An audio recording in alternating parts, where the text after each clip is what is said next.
Trick take your way to victory based on famous sea traders from the Indian state of Odisha in Boitas.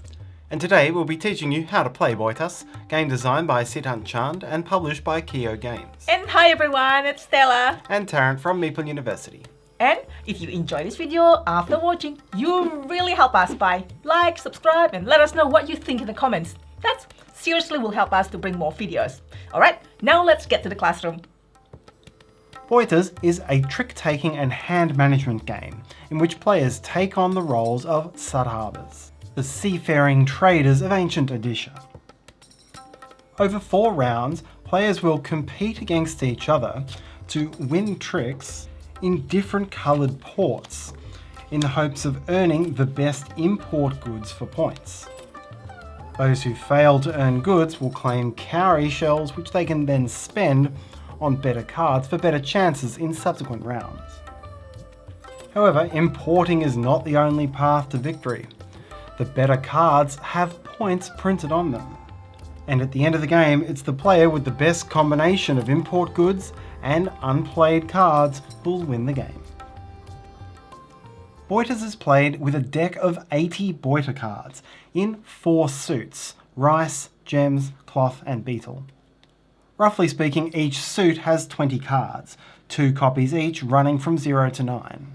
Except that within each suit, one of the 2 zeros is fully wild, meaning it can be played as any suit, and one of the 5s is partially wild, meaning it can be played as one of 2 suits. Also with the same back, there are 4 elephant cards. Set those aside and shuffle all of the rest together.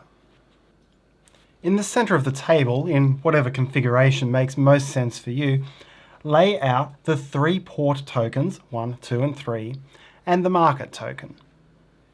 Near the market, place your Boitas deck and the elephants, and deal 4 Boita cards face up. Shuffle up the ports cards and deal 1 face up next to each port. The ports deck contains 3 copies each of each of the 4 suits.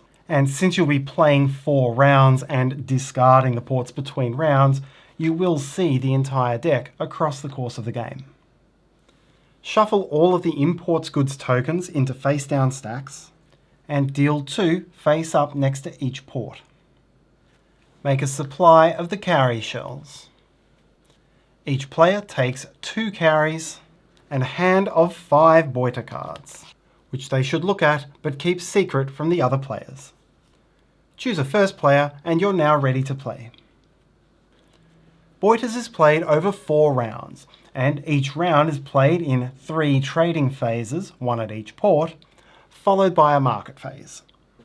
The exception is the 4th and final round. You'll skip the market phase in that round.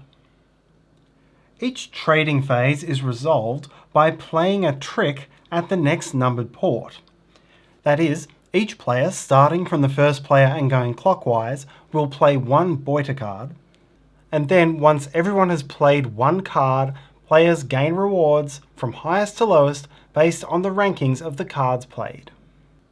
Whoever played the highest card gets the first player marker and their choice between the 2 import goods from this port. Second highest gets the remaining import good, and anyone who didn't take an import good gets to take 1 cowrie. You then discard the cards and the port, flip the port token over, and move to the next trading phase. So let's look at a trick in detail. Each port is associated with 1 port card, and this tells you the trump suit for this trick. In Boitas, when it's your turn to play a card into a trick, you always have full choice among all the cards in your hand. That means, unlike some trick-taking games, you're not compelled to play the same suit as the first one played. If this were my hand, I could freely choose among any of these cards to play next. If you play a 5 or a 6, there may be an action icon in the left corner of the card, and you resolve this immediately before the next player plays. For example, the player playing this could discard 1 card from hand to gain 2 cowries. Someone playing this would immediately gain 1 cowrie, and someone playing this could discard a card from hand and replace it immediately with a new card, taken either from the draw deck or from among the face-up cards in the market. If you play a wild card, then declare its suit among the available suits when you play it.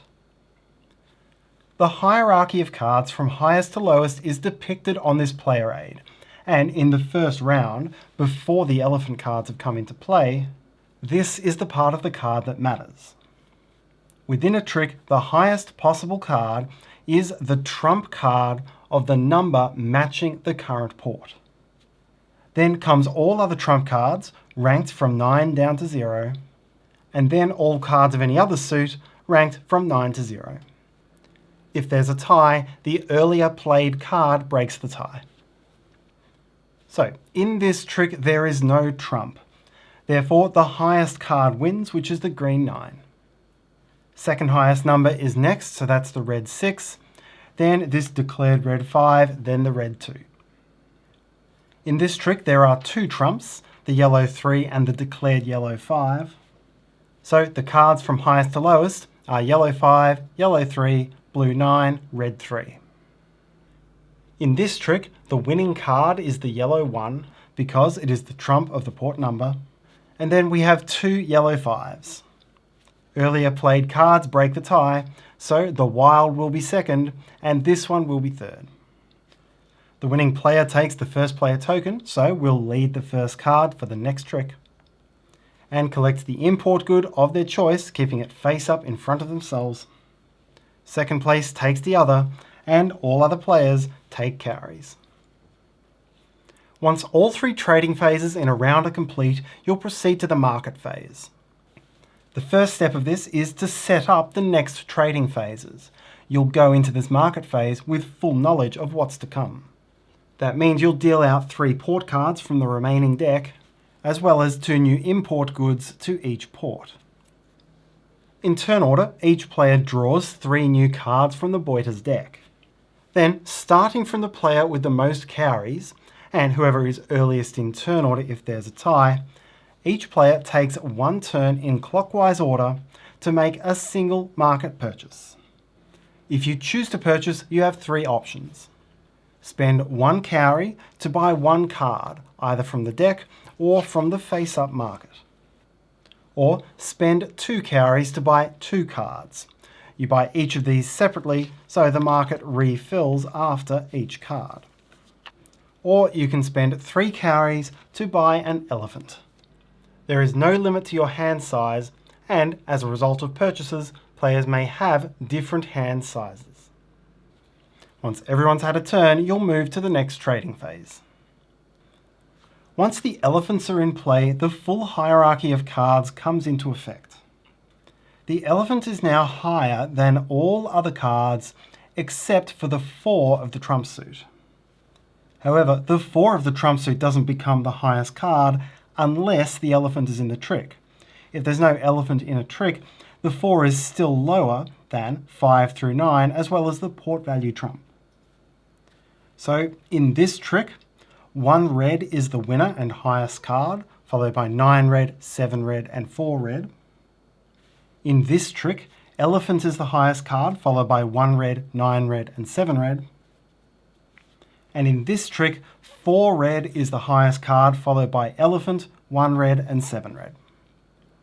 Once a trick involving the elephant is done, return it to the elephant's supply rather than discarding it with the other cards. The game ends after the 12th trading phase without a final market phase. Now count up your final scores. Most points will come from the import goods, and there are 5 different types. 4 of them simply have raw points printed on them. The pearls, on the other hand, score for different objectives.